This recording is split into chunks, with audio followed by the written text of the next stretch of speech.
please consider doing a healing to help us remember that truth. It is surely embedded in our being, since everything in creation is divine, is a divine expression of the one creator. Absolutely. Could such a healing also enable us to recognize the difference between the eternal truth and the beliefs and programming that we carry as a result of our incomplete and faulty education? Some traditions are real traditions because they're with us as a collective, because they solve particular problems that everyone universally faces. The first thing when I look into a healing for the educations that we all received as children is waves of forgiveness and appreciation for all of those individuals who are involved in the educational process and for their attempt to do their best without knowing, our teachers, for me, I'm in my 60s, which means it was the 1960s when I was in elementary school. And those teachers, they knew nothing of transcendental experience. They knew nothing of totality. And so how could they teach anything more than the basics, which of course one needs to survive in this world. So God bless them. But the first thing is just blessing the entire system, the entire educational system. And even today, as a collective, we send our blessing out from this core of light that we are living as a healing collective. And we send it to the educational system because the educational system is still suffering from this same problem today. Maybe there are a few more teachers out there who have some deeper level of experience, but there's been a tradition of limiting. And the fact is that we can't learn anything unless we compartmentalize and sort a little bit. We have to sort the information because the truth is infinite, right?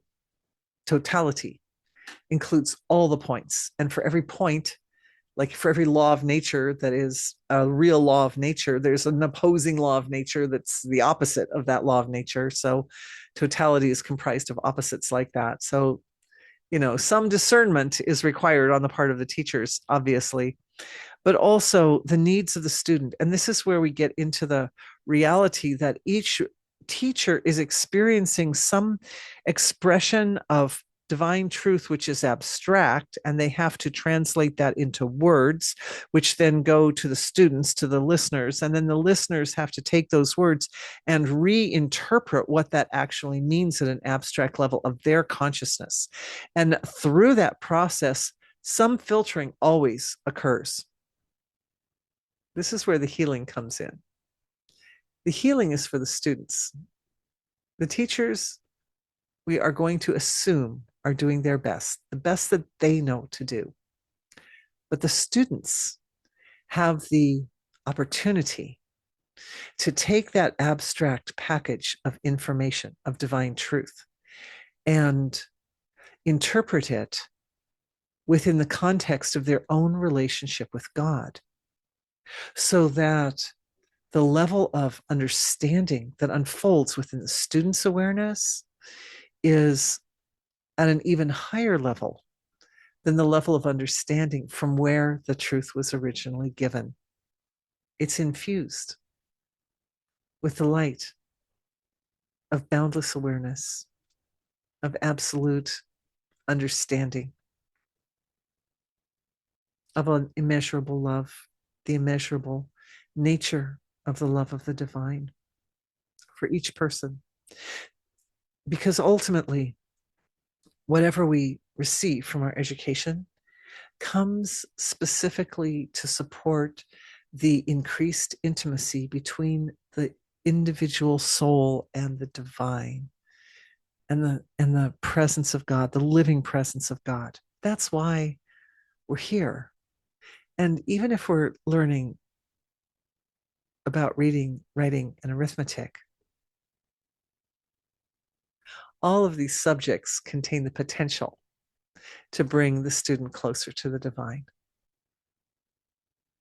In the end, whether they remember, whether a student remembers some specific thing that they read in third grade or fourth grade, or some specific mathematical axiom or something like that, is less important than the cultivation of the soul. Having gone through and studied those mathematical axioms, we see how orderly the subtle strata of creation actually is. And we appreciate that all of it comes through from a creator that is beautiful and orderly and amazing and created us in the same way. And if you need to remember the axiom specifically, ideally it will crop up for you when you're looking for it.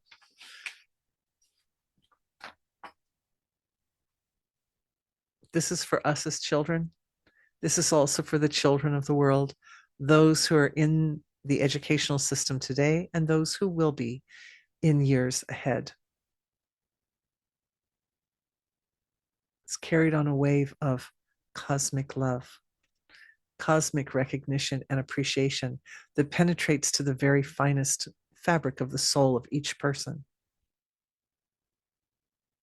We're just sort of like the quiet witnessing vehicle for that flow of divine intelligence, that light of the divine to flow through us as a collective and to heal the educational system from the level of the students.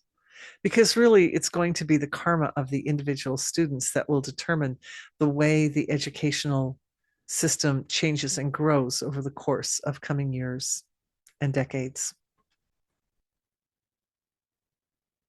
If the students are meant to know, right? And when the students function in this way, where they're actually utilizing the information as a vehicle to enhance their intimacy with the divine, then they deserve, I mean, we all deserve, everybody deserves, even if they're not doing that, but still, it makes it creates a context or an environment that supports that, supports a better, more creative and intelligent work on the parts of the teachers. Bless the teachers. Bless them. May all the students and the teachers be protected and be able to learn and work in an environment that's safe